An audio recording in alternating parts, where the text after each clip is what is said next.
Good evening, ladies and gentlemen. Welcome to this Berkeley County Board of Education meeting this Tuesday, October 27th, 2020. I call this meeting to order. I declare a quorum is present and the media has been notified. I'll now entertain a motion to approve the agenda. So motion. I got a motion from Mr. Ramsey.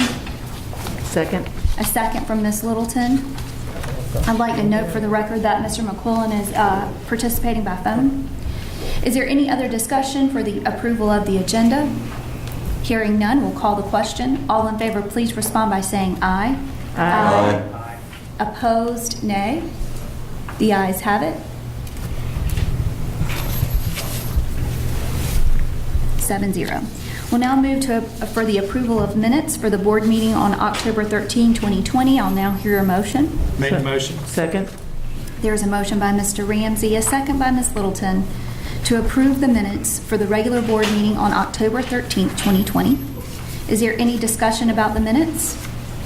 Hearing none, we'll call the question. All in favor, please respond by saying aye. Aye. Opposed, nay. The ayes have it. 8-0. I'll now entertain a motion to enter into executive session. Made the motion. Second.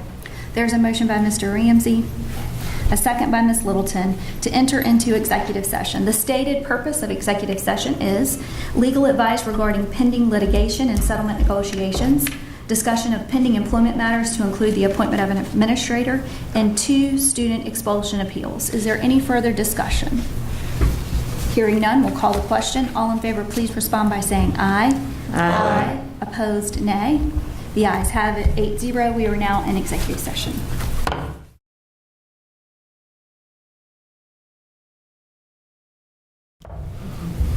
I'll now entertain a motion to return to regular session. I made the motion. Second. There's a motion by Mr. Ramsey, a second by Ms. Condor to return to regular session. I'd like to note for the minutes that no action was taken in executive session. Is there any further discussion? Hearing none, we'll call the question. All in favor, please respond by saying aye. Aye. Opposed, nay. The ayes have it. 8-0. Also like to note for the record, Mr. McQuillan is attending by phone. Please now stand for the Pledge of Allegiance in a moment of silence.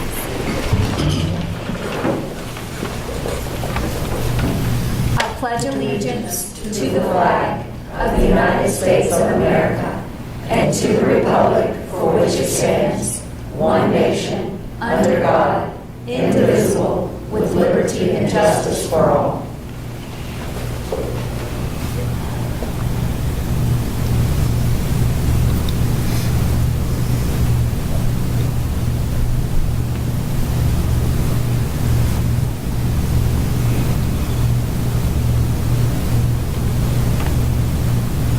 Thank you. Please be seated.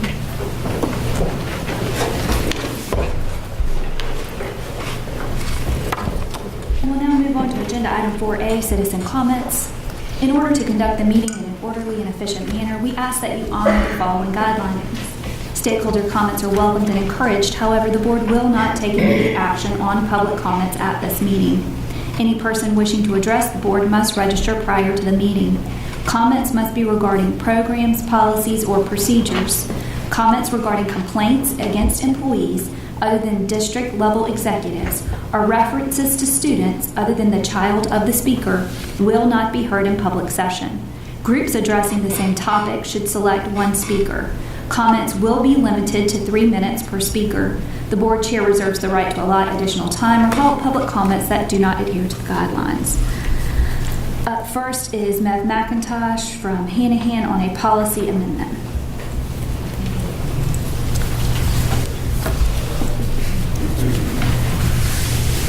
Good evening, Madam Chair and members of the board. The language and intent of the amendment of policy IFAA textbook selection and adoption are concerning. It is diminishing the professional voice of teachers to choose the best tools that they need to teach their students. Why are we removing the parts of the process that have worked currently and are now proposing to allow only 2 teachers from our vast and diverse district an even smaller voice in this process? If the board moves to only allow 2 teachers in this district to participate, how will those teachers be selected? Because an appointed position is rarely unbiased. Historically, the district has invited the public to view the materials after teaching professionals have narrowed down the textbooks to those that effectively meet the needs of the classroom per the state content standards. These opportunities to engage the public have been met with low turnout. My question for Ms. Condor, during the years you've been the chair of the Academics and Innovation Committee, have you met with district content coordinators to review the material during this adoption process? Have you invited members of the public and those concerned parents for these public reviews? And what have you done to increase attendance and engagement in this process as the committee's leader? After the October 13th meeting, Ms. Condor responded in a Post and Courier article that her top priority while on board would be to reevaluate and rewrite textbook policies to include parent involvement. I can tell you right now personally that that is not a top priority of many educators in this district. What she was not aware of is parents have been able to have a voice in the textbook adoption in DCSD per these public invitations. It appeared that other members were also not aware, as evidenced in the discussion that followed during that meeting. And as a former teacher of this district and as a current parent, I am aware of this. And also as a taxpayer, I know that these textbooks are property of the South Carolina Department of Education and therefore are always available to the public. So if the goal was to have more parents be involved, then the solution here would be to include a procedure in the policy that requires the chief academic officer, of which we do not currently have one appointed, and the district office staff overseeing the textbook adoptions, to provide the public with an announced invitation to review and provide feedback on the final selections as determined by the Committee of Educators. It baffles me why elected officials believe that teachers should be treated as less than professionals. Textbooks are the tools that teachers use to assist them in teaching their students and mastering concepts and skills set forth by the state in form of our state standards. And currently, each school gets a voice by completing the rubrics to determine which of the choices effectively fulfill the requirements of these standards. Teachers certified in the content area are the ones who complete these rubrics. How will a parent know if a textbook effectively addresses the content standards to meet the needs of the state and national assessments, in addition to the world-class knowledge and skills that students should master per the profile of the SC graduate? Teachers are the trained professionals. They have expert knowledge in the most effective teaching and learning practices. Thank you, Ms. They know what they're McIntosh. talking about. Please give me one more time. Parents do and should continue to have a voice in the curricula used in the classroom, and I acknowledge that. But parents also should be able to comment it. But should Thank their you, Ms. voice be McIntosh. I equal to appreciate professional it. appeal? No. Ms. McIntosh, No more than my voice please- is equivalent to please the adhere to the rules. in my daughter's service. Thank you very much. Please adhere to the rules, Ms. Please McIntosh. reconsider this. Thank you. Mary Sue Worthy, amendment to the textbook approved process, Science Teacher Department Chair, Stratford High School.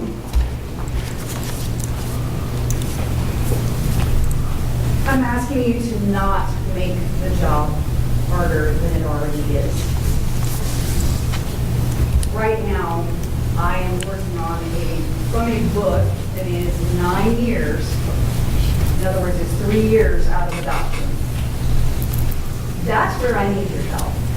I don't need your help, I'm sorry, in choosing my textbook. I'd love to have your input, I'd love to hear your ideas, but when we're looking at choosing textbooks, we need to take into more than just a particular idea or agenda item or belief. We have to look at all of the needs of all of our students, all of our teachers. Does this integrate well with platforms that we currently have?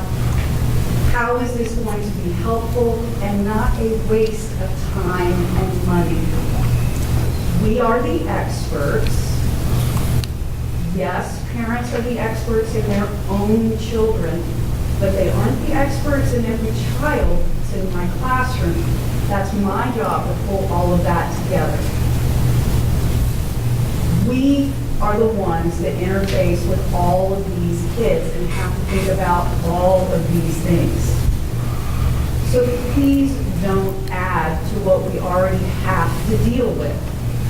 That's what this does. It adds another worry and another concern because this takes something out of our control that we will then have to deal with, whether it works or not. Thank you. Up next, Karen Jackson, high school band class from Pineville.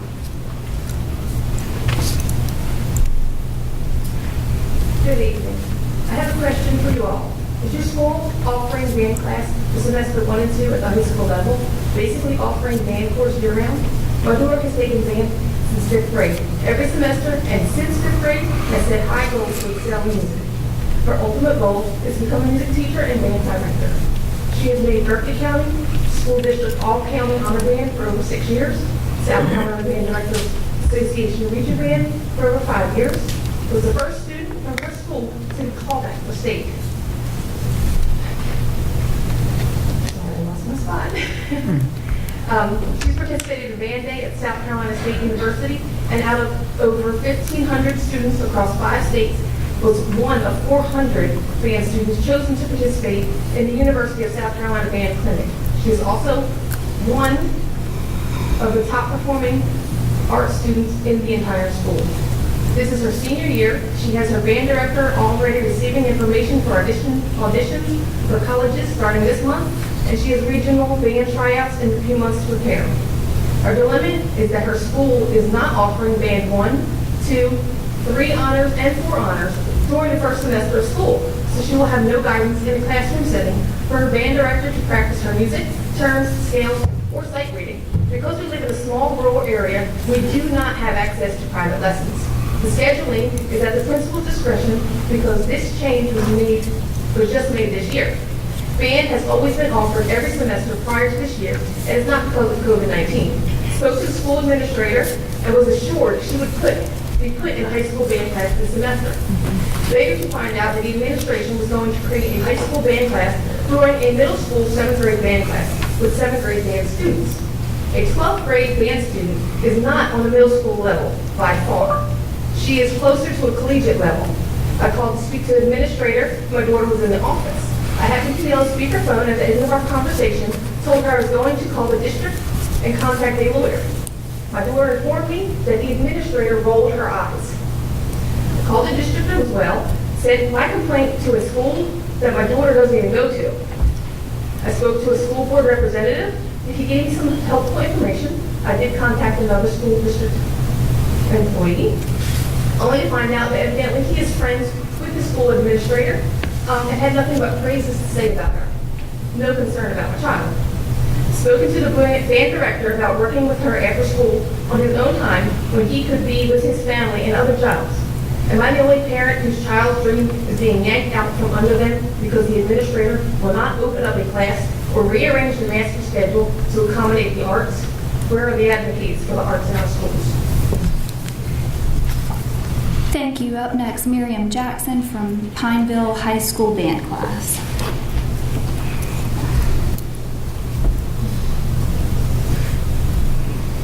Hi, I'm Miriam Jackson. I'm a senior trombonist at Cross High School. I'm here tonight to discuss the topic of high school band class in the first semester at Cross High School. Before that, I would like to remind you of a quote on the school district's board, which is creating a future we dare to imagine. I have been in band class since 5th grade during both semesters of school until this year. My principal did not create a band class for any students in grades 9th through 12th. For students like myself who are dreaming of becoming a band director and educator, her decision has made it harder to pursue our dreams and goals because we now not only don't have the guidance of our band director for auditions for colleges, but we also lose potential practice time. At one point, my principal was going to put me, a senior, who plays at a collegiate level, in a class with 7th graders, which some of them have not taken a band class before.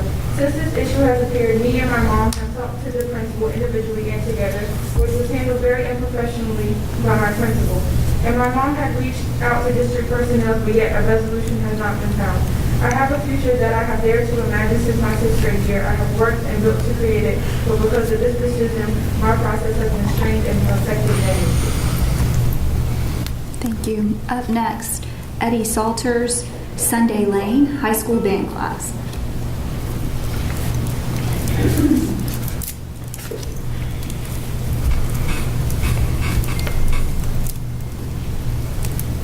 Hello everyone, my name is Eddie Salters and I am a junior at Cross High School. I have been a part of Mr. Patterson's band class and the marching band since I was in 7th grade. I played bass drum and I am the section leader for the percussion section. I was extremely upset when I looked at my schedule this semester and saw that for the first time band class was not an option. A lot of the students, including me, are very disappointed that we are not able to take his band class this semester. And most of us rely on his class so that we can learn music, earn scholarships, and some students plan to become music educators and musicians. Unfortunately, that doesn't seem possible right now. A lot of the students that did take his class worked very hard to get where they are today. Personally, I can't sit back and let our hard work go down the drain like it never mattered. It's not fair that something we love is being taken away from us. Some of us are so dedicated that we go home and practice every day what we've learned. We want our band class back. Thank you. Terry Boyd, Ridgeville, South Carolina. Why Cross High School not allowing band class, high school band class?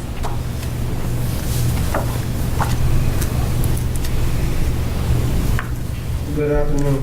My name is Terry Boyd, senior instructor at Cross High School. I will be speaking to you today due to the fairness that my band program has been exhibited towards myself and my fellow classmates. As an active member of the band program, I have been participating since the 5th grade. However, that changed this year due to the band class no longer being offered every semester or year long. This is the first year since I started band that I have not been offered band class all year long. This will ultimately have a detrimental effect on my ability to apply to available colleges and may severely decrease my chance of success. I've been participating in each all-county band program until the 11th grade and consistently competed at regional level since the 7th grade. Band has been a part of my life since the 5th grade. It means everything to me. So I find it very disheartening to be unable to take part of the program this year. It feels as though my achievements and hard work will have all been for naught, and not quite unfair, not for myself, but other students as well. We need to fix this problem, not for me, but the others behind me, so that they can have a music program for the kids under me. We fought for justice to get done, and it hasn't been fulfilled yet. We have been put on the sideline no longer. We want change. My band director, Mr. James L. Patterson and Ms. Maurice Lawrence, have put in countless hours for me to perform at the highest level, and this is my year to put it all to the test. And along the way, still having to mentor me to fix any errors that I may have. I can't do that without seeing them or having the class in general. So we need to have the band class back so they can teach cross band kids the right way. So my question is, why are my friends at Canyon Bay, Timberland, Stratford, Hanahan, and Berkeley able to appear in a class setting for regional, all-county, even music scholarships, but yet I'm unable to take a band class this semester? Thank you. If I've messed this name up, I'm very sorry. Armenia? Tell me how to say it correctly. Boyd? That's correct. All right. Armenia Boyd, Cross High School not allowing high school band class all year from Ridgeville, South Carolina. Please come to the podium.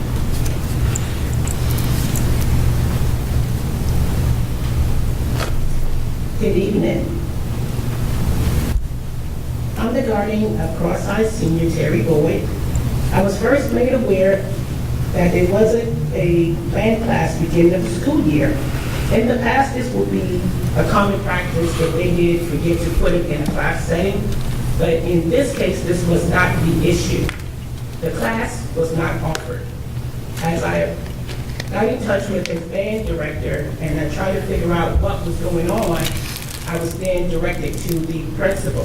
The principal tried to accommodate the area within 1, 2, 3 weeks, tried to accommodate the class, but she wanted to create a middle school setting for the high school kids.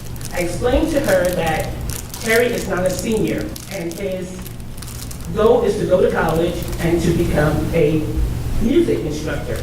And him being in the class setting with middle school kids wasn't going to help him. It was more of a benefit for the middle school kids. So therefore, I've spoken and nothing has been done. The first semester is almost gone. There may not be any change now for Terry. We're not giving up. He is still pursuing, he's still learning on his own time. But I'm looking for change for the kids that's coming up behind him. It's not fair where other schools have band all year, and it's just that Cross currently does not offer it. But it's always been there Terry has been in the band since 5th grade. He's made all county, he's made region, he's made state.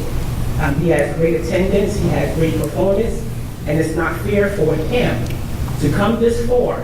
He worked so hard to be turned around his senior year and not to put his hard work after school, after hours into play. So please consider what I have to speak about this evening. Thank you. Thank you. Ms. Kelly Marone from Somerville, 1 Berkeley.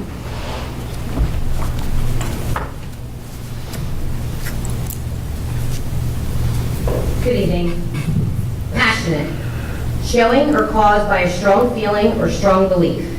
Determination. Firmness of purpose. Transparency. Honest and openness. Integrity. Being honest and having strong moral principles. These 4 words have a strong meaning and can empower and transform the vision and mission of Berkeley County School District. Collaboration is the key that will unlock the potential and have Berkeley County School District a leader in world-class education. Farming, for example, is often used to express educational language. The farmer community offers the support to the students. The seeds, the students, grow in their environment with nutrients. The end result, strong crops, productive citizens who enter the workforce. As much as I agree with this analogy, I have to disagree. Without a solid foundation, the farmer would not be able to plant the seeds. When we look at Berkeley County geographically, it is safe to assume the nutrients near the coastal areas are different than those more inland. To have equality within the crops, equitably, they will be different. One area may require different fertilizers than others, and vice versa. The farmer would have to collaborate to determine which fertilizer would work best for a specific area. Now, I would like you to think about that on a district level. We have a diverse educational experiences, programs, student population, buildings, resources, and most importantly, history. We need to collaborate and to come together to be able to voice our needs. We need to be able to accept diversity. The day the farmers accept that they have the ability to change and supply the soil to harvest the best crops allows for a superior season and future seasons. The best part, the more we continue to enhance the richness of the soil, not only does the end result improve over time, synergy happens, and the process is enjoyable. We cannot move forward and become more transparent and build trust without stopping and hearing the voice of the farmers. Advocating is very important, and having trust in the farmers is life-changing.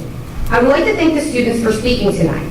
The passion, determination, transparency, integrity they have reflects the search for better nutrients, and none of these qualities will work without collaboration. We all need to work together. Our children and district's future depend on it. Up next on the agenda, action as required from executive session. Madam Chairwoman, I move to authorize the superintendent to reclassify the executive director of schools to chief administrative officer, elementary schools, and appoint Ms. Amy Fulmer as chief administrative officer, elementary schools, effective November 1st, 2020.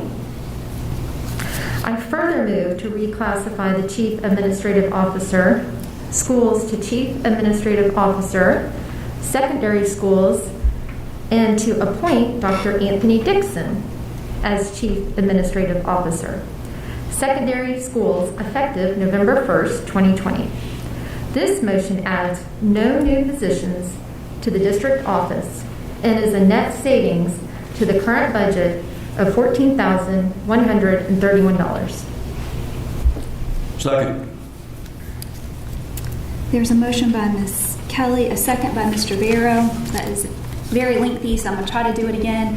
To authorize the superintendent to reclassify the executive director of schools to chief administrative officer, elementary schools, and appoint Ms. Amy Fulmer as chief administrative officer, elementary schools, effective November 1, 2020, and to reclassify the chief administrative officer, schools, to chief administrative officer, secondary schools, and to appoint Dr. Anthony Dixon as chief administrative officer, secondary schools, effective November 1, 2020. This motion adds no new positions to the district office and is a net savings to the current budget of $14,131. Is there any discussion? Hearing none, we'll call the question. All in favor, please respond by saying aye.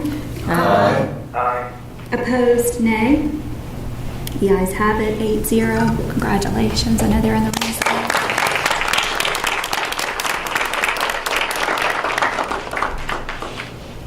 Thank you very much for taking on this very challenging assignment, but we appreciate it and we are looking forward to your work for the school district. Dr. Dixon and Ms. Fulmer, thank you so much.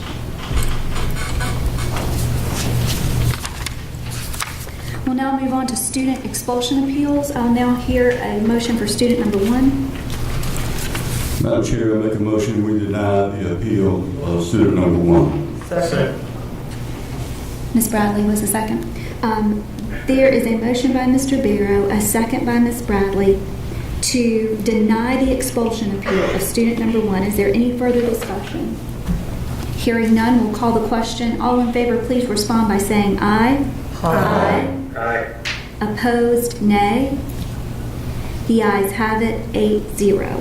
I'll now hear a motion for student number 2. Madam Chair, I make a motion that we allow student number 2 to attend the Berkeley Alternative School for the rest of the year. Second. There's a motion by Mr. Barrow, a second by Ms. Littleton to assign student number 2 to the Berkeley Alternative School for the remainder of the school year. Is there any further discussion? Hearing none, we'll call the question. All in favor, please respond by saying aye. Aye. Opposed, nay. The ayes. Nay. 7-1, Mr. McQuillan with the nay. The motion passes.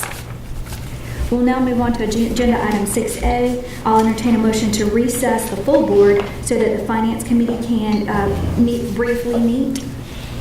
So moved. Second.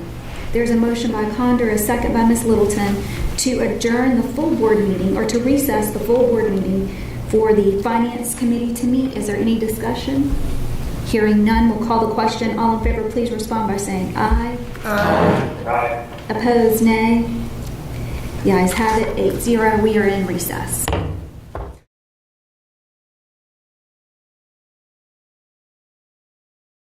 I'm calling the Committee on Finance and Human Resources to order. I declare that as the quorum of committee members present, and note that the media has been given proper notice pursuant to the Freedom of Information Act. Our first agenda item is RFQ 571-20-21 for professional design services for the initial build of the district's prototype K-8 school. Ashley Smith, you are recognized. Thank you, Chairman Manzi, Dr. Green, and the board members. We have 2 procurement items on the agenda this evening, and I would like to invite Marcy Abraham to the podium to discuss these items. Ms. Smith, if you don't mind, could you speak a little louder? For some reason, I can't hear. I don't know about the other board members. Yes, ma'am. Thank Thank you. Good evening, Chairman Ramsey, Dr. Ingram, members of the board. Tonight, we present to you for consideration RFQ 571-2021 for professional design services for the initial build of the district's prototype school. This contract will in essence be the second phase of the design services to construct our planned K-8 prototype on the intended property in the Carnes Crossroads community. We are recommending award to FW Architects Incorporated out of Florence, South Carolina for a contract amount of $1,300,000. What is the pleasure of the committee? I move to approve the award of RFQ 571-2021 for the professional design services for the initial build of the district's prototype K-8 school in the amount of $1,300,000. I don't have 2 on my motion. 2.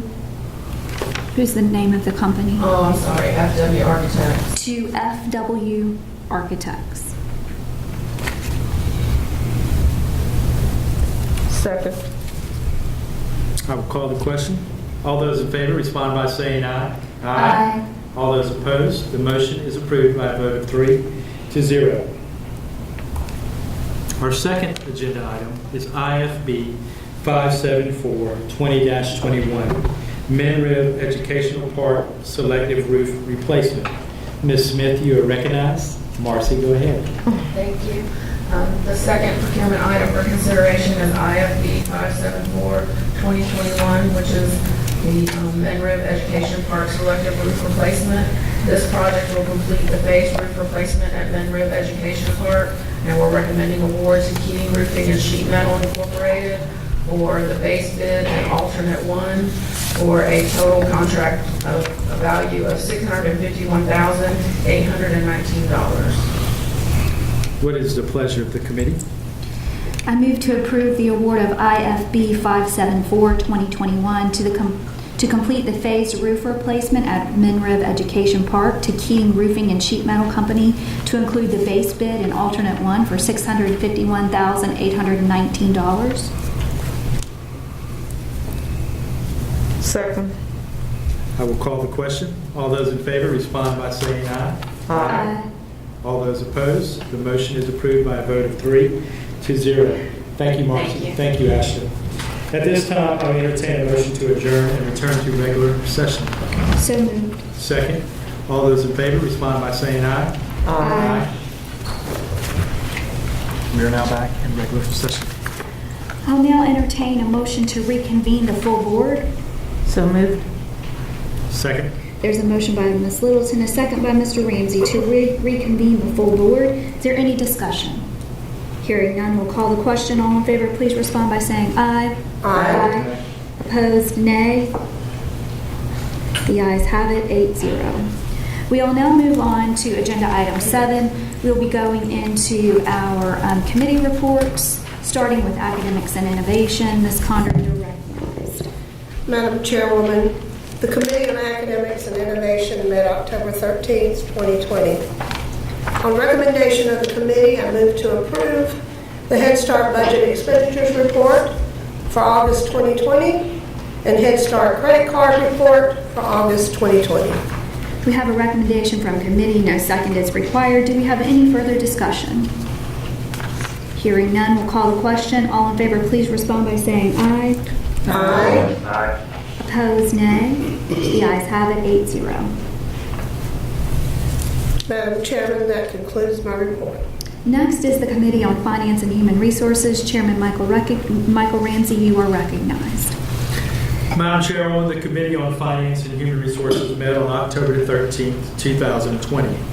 On recommendation of the committee, I move to approve the second reading to delete policy JGA, Student Insurance Program. We have a recommendation from committee. No second is required. Is there any further discussion? Hearing none, we'll call the question. All in favor, please respond by saying aye. Aye. Aye. Opposed, nay. The ayes have it, 8-0. Also on recommendation of the committee, I move to approve the first reading to revise policy IFAA, textbook selection and adoption. We have a recommendation from committee. No second is required. Is there any further discussion? Madam Chair, Mr. Chairman, I have a comment. Okay. I do believe that there were some edits since the first reading. Were there any edits? There haven't been any. We'll come back to committee for the edits. I know some edits have been discussed, so it will be brought to the committee at the following time. Okay. Mr. Barrow. Yes, thank you for that. That was an issue that I was going to raise because I've looked at the language of this agenda item, and it does not vary at all in terms of the language and the thrust of the one that came out of committee. So I was concerned about that because, as noted, last time I expressed some concerns about the language and also some what I consider to be circumstances that really were taking some of the authority and the teacher's input out of this policy. But I would also like to make a suggestion to the administration in terms of basically, as I understand it, the rationale for changing the policy was to add parental input. Is that correct, Dr. Wolf? Yes, that is correct. To have other stakeholders. And other stakeholders. I would like to see the policy that we have to remain intact, which basically allows all of our teachers the flexibility and the authority to have a voice in the decision-making process, with the addition, and this is substantially different from the original. I would say that, as most folks in this room know, there's state law that requires every school in the state of South Carolina to have a school improvement council comprised of principals, teachers, parents, students, and community leaders. Why can't we keep the same policy that we have, and to make sure that our school improvement councils have a voice also, input, and approve the selection from each individual school? That seems to be a compromise in terms of having parents and community folks engaged in the discussion and a part of the solution, without taking the teacher prerogative and without denying the teachers the opportunity to select their own textbooks. As was noted duly earlier, teachers are basically the only ones that can really make sure that these textbooks are aligned to state and district guidelines and curriculum standards. So it's essential that our teachers remain involved and have a voice. The other part of that, as I said, the School Improvement Council signing off on each school to make certain that those parents, those community folks, and students would have a voice as well. So you're incorporating all of the stakeholders in the school in this, and I'd like to make that as an amendment as to what the administration is going forward with. Thank you. Mr. Barrow, I don't disagree, and I don't think it was ever the intention of the committee or the board to diminish the teacher's voice or to put on parents the idea that parents could evaluate a textbook to know if it meets the state guidelines or what teachers need in the classroom. It was never to replace their voice, and it was never to overshadow their voice, and the input that a parent would bring would be completely different than the input that a teacher would bring because they are the professional. So I don't think the intention was to ever to diminish that voice. Dr. Wolf and I have had discussions about this last week as we were preparing the agenda and ways to make this better. School Improvement Council idea is a good idea. So when it comes back through committee next meeting, we will have edits or amendments to how this is being attacked, and we can have another debate on it then to see if that language better communicates the intention of the committee and of the board. Thank you, Madam Chair. Any other discussion on textbooks? All right, so I'll call the question. All in favor, please respond by saying aye. Aye. Opposed, nay? Nay. All right, where do I have nays? Can I get 1, 2? The motion passes 7-2. All right, Mr. Ramsey, on to the next one. Also on recommendation of the committee, I move to approve the first reading to revise GBK staff concerns, complaints, and grievances. We have a recommendation from committee. No second is required. Is there any further discussion? Hearing none, we'll call the question. All in favor, please respond by saying aye. Aye. Aye. Opposed, nay? The ayes have it, 8-0. Also on recommendation of the committee, I move to approve out-of-state travel requests as presented. We have a recommendation from committee. No second is required. Is there any further discussion? Hearing none, we'll call the question. All in favor, please respond by saying aye. Aye. Aye. Opposed, nay? The ayes have it, 8-0.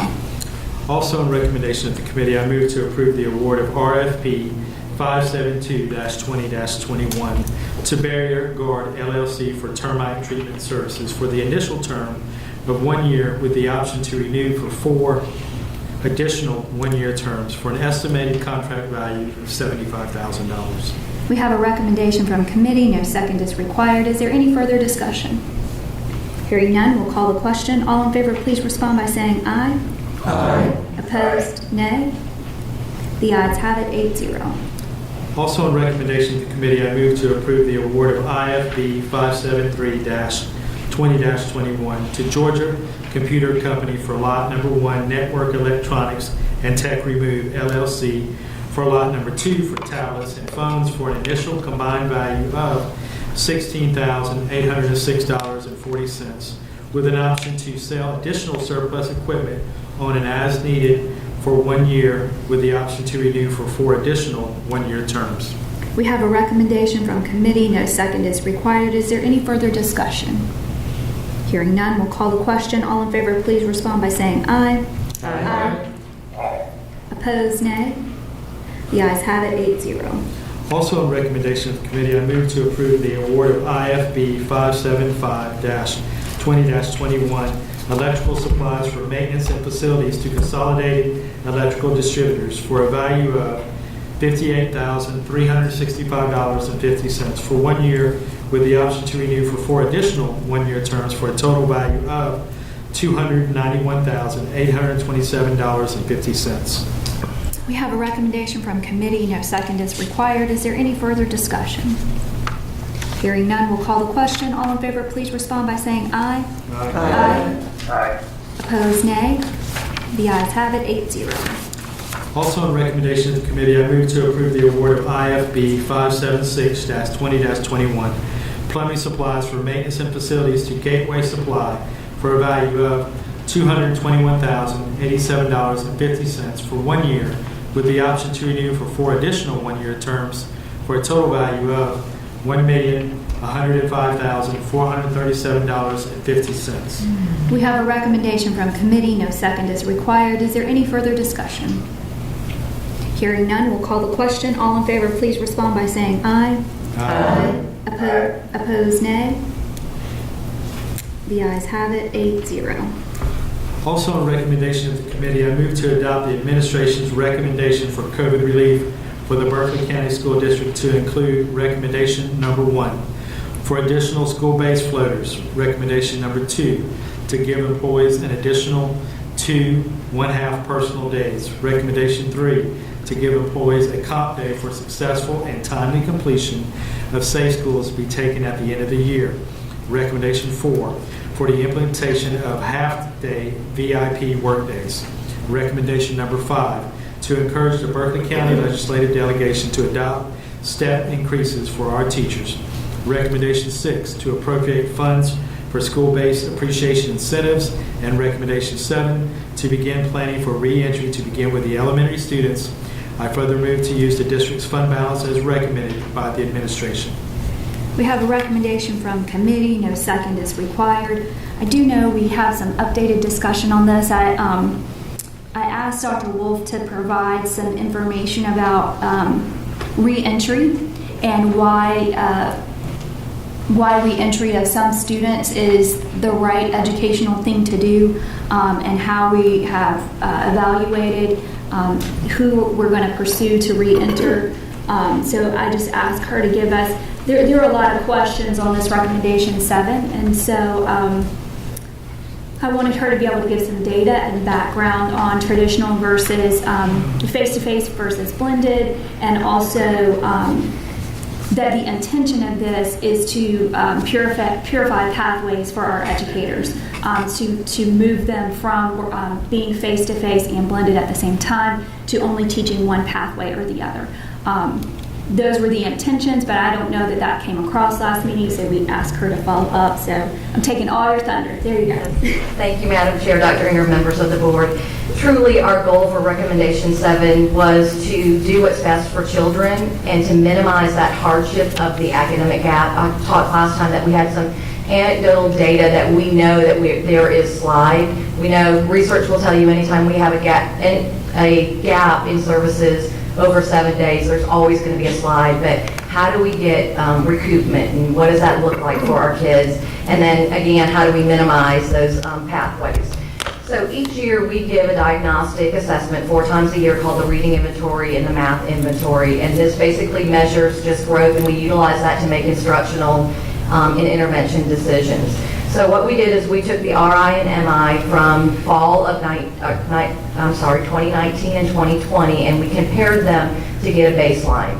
There are some variables that we do have to take into consideration. That in the fall of 19, that was all traditional. We had kids in front of us to secure kind of testing environments. Whereas in 20, we've got kids traditional and both blended. But it does give us some pretty important data to consider. So when we compared fall to fall, we tested 3,093 more students.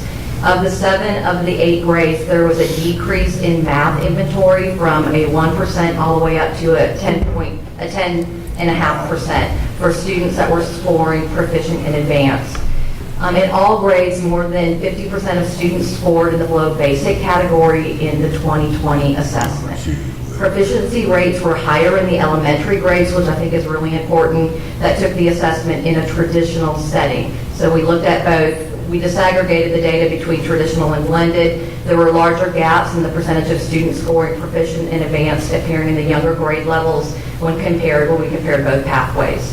We will have an administration that will be coming up at the end of November and December, and that will truly be able to tell us exactly where our kids are in terms of recoupment and then where immediate intervention needs to be if kids are not at that rate of recoupment. For reading inventory, we tested 1,344 more students. In 6 of the 8 grades, there was actually an increase. We did 3.5 to almost 15.5% that were scoring proficient and advanced. When we compared both traditional and blended, there were larger gaps in the percentage of students scoring proficient and advanced appeared in the younger grade levels in those, and also in those that were in some traditional grades. We also just administered progress reports, and so we looked at all of the data in terms of attendance, and I think this was really telling to see where our kids were at, how they were performing in terms of blended versus traditional. So we looked at courses and any student in a course that had greater than 10 days of absence, and then also in courses of any students who had a failing grade.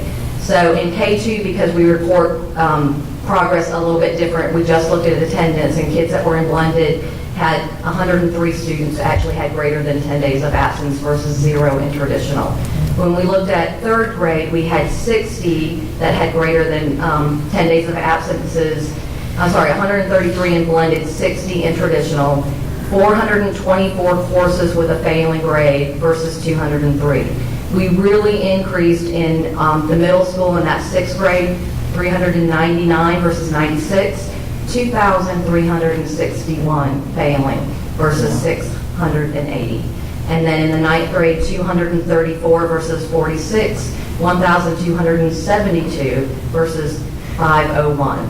So looking at all of that data, we have really tried to be flexible and fluid in the decisions that we have been making. But we truly believe that a reentry plan and getting kids back in traditional is the best model that we can be providing. But we've also heard from parents as well after our last meeting that this is working for my child. And so we also want to acknowledge that for some children, blended does work, but it doesn't work for all children. So based on that information, what we are proposing is that we do full reentry for pre-K to 2nd grade. Those are our most critical kids that we have got to close the achievement gap that we are widening at this point. For grades 3 through 5, students that are in BDL will reenter face-to-face based on a performance criteria. So if they are failing in ELA or math or have disengaged in what we are kind of defining disengaged as missing more than 10 days, those students will be required to come back in face-to-face. There will be exemptions and exceptions granted for medical or demonstration of sufficient academic progress or any other hardships. The pathway window will open November 2nd. It will close at midnight on November 10th. And once that pathway is selected, they will remain in that pathway for the 2021 school year. So depending on sufficient return of students to traditional face-to-face, schools will then submit a plan to the district to minimize the number of teachers that are delivering instruction in multiple pathways. For middle and high school, our reentry plan is for all kids to reenter based on the criteria that we've outlined by February 1, that is 2nd semester. So again, for grades 6 through 12, any student that has performance criteria of failing at least one core subject area and missing greater than 10 days, they will come in face-to-face. Again, exceptions will be granted for medical, sufficient academic progress and hardships. Their pathway will open on the 4th. It will close at midnight on the 7th. And again, if they choose a pathway, they will then stick in that pathway for the year. And then we will be purifying, making a plan to try to purify out teacher caseloads as well. There are multiple variables that we have to take into consideration. I think this is the best plan because it does allow for us to be fluid. We don't know what we are facing in front of us in terms of COVID. So our goal is to purify pathways, but we can't guarantee that. But we will do the best that we can to get there. The other variable that we have is transportation. The state has not lifted the percentage on a bus, so that is another variable that we're going to have to work through. I appreciate the focus on the children that need us most. I had heard some anecdotal data about the failing grades, but those numbers really make it very profound. That we have some kids that are not being successful, and we've got to be flexible on how to get those kids in a successful place. And then the other thing that I've heard a lot of from teachers is, I just need an end date. Like, I just need to know I can do this now, or I just need to know that this is my job is not going to look like this for the rest of my job. And so I think this also helps give some targets. I don't know that we'll ever be normal. I don't even know what normal is, but something that resembles people's life's work and what they care about in the teaching profession, and being able to do the things that they do best and not be so stressed out and so much extra work with doing 2 pathways. So I appreciate it. Hopefully we can balance out the needs of kids, the size of classes, having to do multiple pathways, and be more successful in the next coming months. I think a good part of the stress that the teachers have been feeling is being fearful of this data. You know, they want all the kids to learn, and they want them to be in an environment where that's possible. And the teachers know that that's not happening for so many kids. And so I'm glad that we're looking at this and reopening, as scary as that is. I think that the teachers will feel a lot less stressed because they'll have one agenda to deal with, and they know how to do that, and they do it well. And just to piggyback some more on what Sally was saying, I've spoken to a lot of teachers. I've spoken to Berkeley County teachers. I've spoken to Dorchester 2 teachers. I've spoken to Charleston County teachers. What I've heard has been very consistent across the whole spectrum in all districts. Teachers are under a tremendous amount of stress. A lot of them feel like they're at the breaking point, and they don't know if they want to teach any longer. And that's just, that's not what we want. And so I sincerely thank the district. I thank you, Dr. Wolf, for all the hard work, because it's like I've spoken with other folks, we've never been here. I deal with industries for a living, and I've dealt with companies where DHEC said, you got to shut down your business. And the business says, I can't shut down my business, because if I shut my business, I go out of business. I've been with industries where they've had over 100 positive cases. My wife got laid off from a nursing home where 20 plus people died, over 100 cases. We understand. And I just really want folks to understand, to have some grace and to have some understanding, and to hear us, that what we are saying is, we hear the teachers. We're not ignoring you, and we want to move forward, and we want to get it right. But at the same time, we see these stats of these kids. That's what it's always been about for us. It's always been about these kids, about the lower level kids, the special needs kids, the kids that if they fall behind, they never catch up. This school right here is where I started at. This is my school. I started a learning disability class. I started with a speech impediment. And I probably didn't know my ABCs until the 3rd grade. But a lot of teachers, a lot of coaches, a lot of people always loved on me and believed in me. So I don't ever want a teacher to think that we don't love them and we don't hear them. And that's what this is about, is that we hear you and we want to get it right. And I really, really appreciate Dr. Ingham. I appreciate you, Dr. Wolf. I appreciate all the staff that's worked hard on this, because I know y'all's hard, and I know how many hours you put into it, and I just can't say thank you enough. Dr. Wolf, could you clarify the status of the blended model in terms, are we phasing it out, or are we eliminating it, or are we keeping it in some perspective, in some circumstances? We will be keeping it in some circumstances. So we will have students, we're making exceptions. If we've got children that are making academic progress, grades 3 through 12, they can stay in that blended model as long as they are meeting those performance criteria. Has this been in consultation with the administration of the various level schools, or is this a district level requirement or mandate? We've gotten feedback from several of our stakeholders to come up with this plan, but we will also be working through individual school plans as we go forward with each administrator. Now, one other question, and it involves the actual time of making these elementary, middle, and high. Would it be inappropriate to ask, why can't you do all three at the same time? Because there are different levels. You're talking about 3 different types of schools with unique circumstances, yes, but what's the difference of having the elementary come back in January and the other ones in February? Is that because of the second semester beginning? It is because we were thinking second semester, high schools, that's a natural, but also doing middle schools at the same time. To do this and to look at every school, every teacher caseload and match it up to try to purify those out, it's going to take us some time. And so what we wanted to do was to work through elementaries, and then once we get through elementaries, then we would start phasing in our secondary, our middle and high. So the teachers that really prefer the blended model and are they would be the ones I hope that those principals would select to continue, and not the ones that are thinking about not returning next year because of the stress that's been placed on them. We will be working with them individually, like I said. Okay, thank you.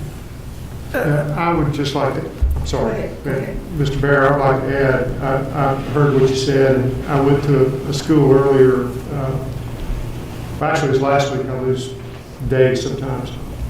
And that particular principal had 2 teachers in a grade level where they had split, where they were just teaching one pathway. One teacher was teaching virtual, right. The other was teaching face-to-face, but they were the only 2 teachers in that school. But that's where the numbers worked out in that grade level. So I would really think that we would concentrate on the teachers that are doing well with blended, to stay blended. That's a natural. And I've gotten some of those emails. Sure. And, you know, what, and again, I know this is anecdotal, but they just went back to school where my granddaughter is, you know, in another state. And she's still virtual because the parents wanted to be virtual. But they got it wrong. They've got 72 kids between 2 teachers in the 4th grade. So we have to go, so we can't actually guarantee it because we don't know what's ahead of us, and none of us do. But we're going to do our darndest to keep it to one pathway. But we do have some teachers that are really doing well, and we'll focus on those.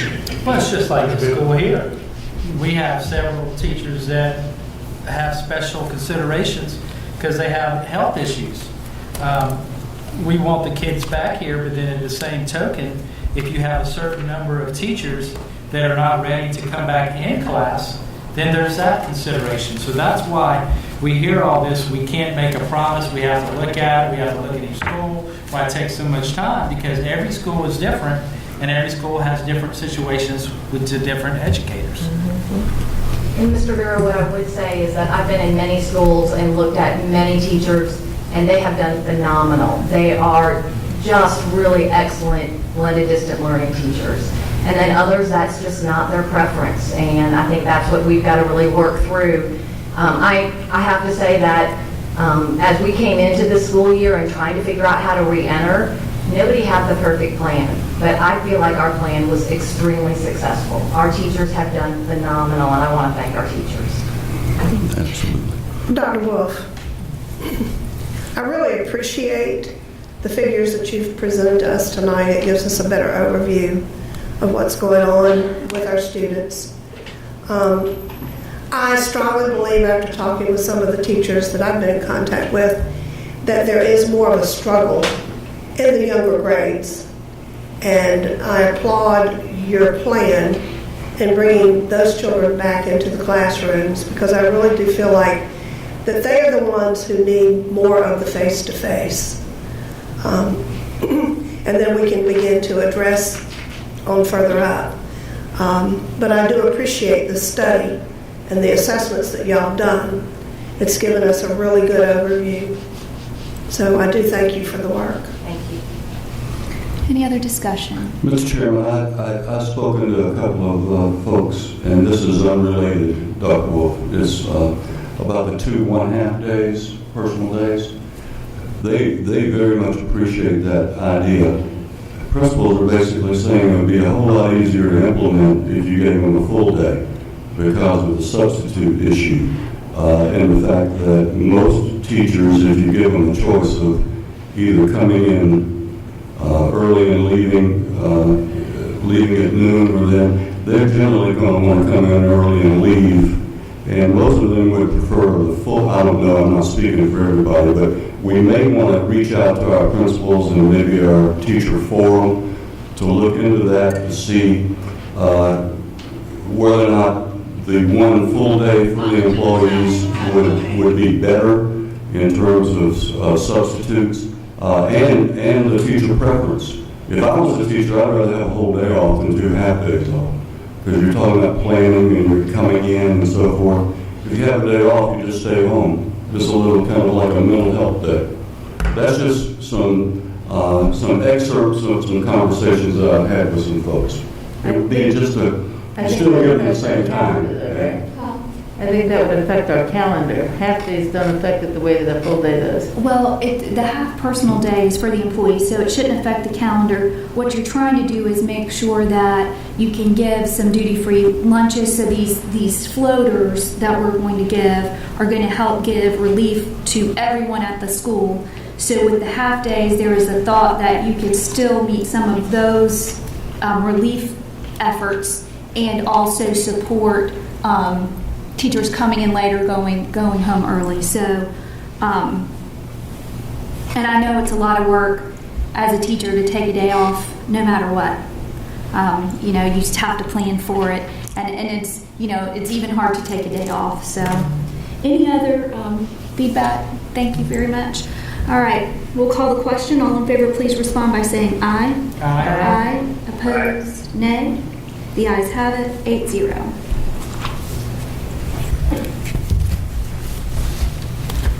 Also, on recommendation of the committee, I move to approve the award of IFB 574-20-21 to completely phase roof replacement at Minriv Education Park to Keating Roofing and Sheet Metal Company, Inc., to include the base bid and alternative one for $651,819. All right, we skipped one, but we can go back. So we're calling the question on the Minriv roof replacement. All in favor? It's a recommendation from committee. No second is required. Do we have any further discussion on the roof replacement? Hearing none, we'll call the question. All in favor, please respond by saying aye. Aye. Opposed? Nay. Michael, go back.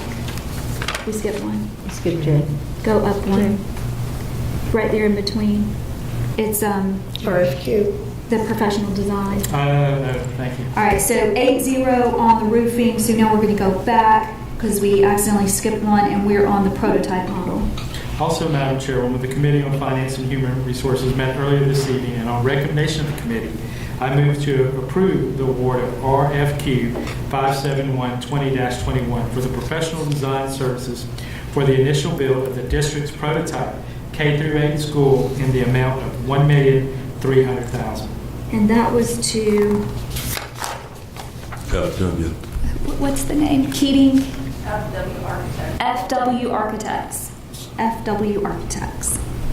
All right, we have a recommendation from committee. No second is required. Is there any further discussion? I have just one brief question. I think I know the answer.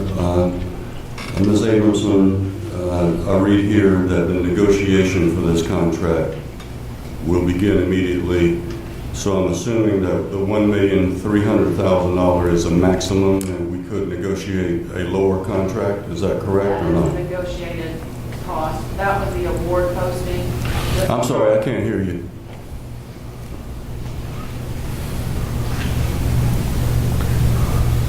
The $1,300,000 is the negotiated price.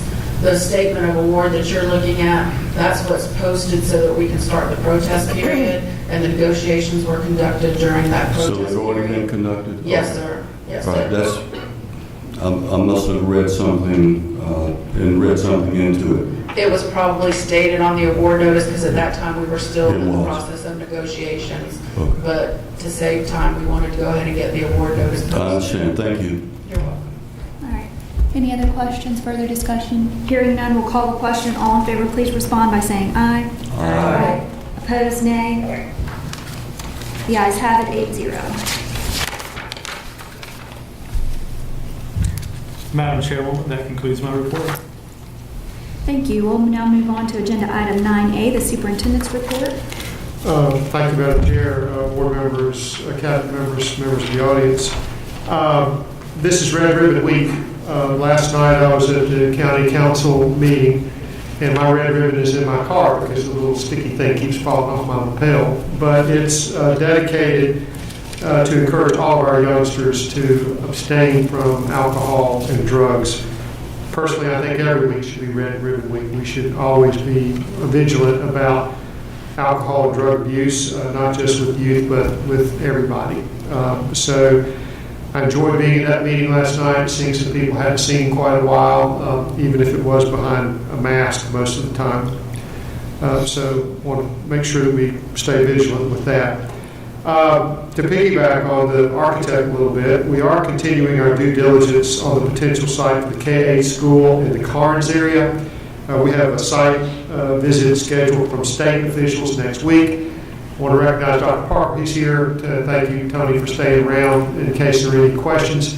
And the fee is a flat fee for the architect. And Tony's really hard negotiator. We had to throw in lunch, I think, for the architect. He felt like he was really cutting it to the bone.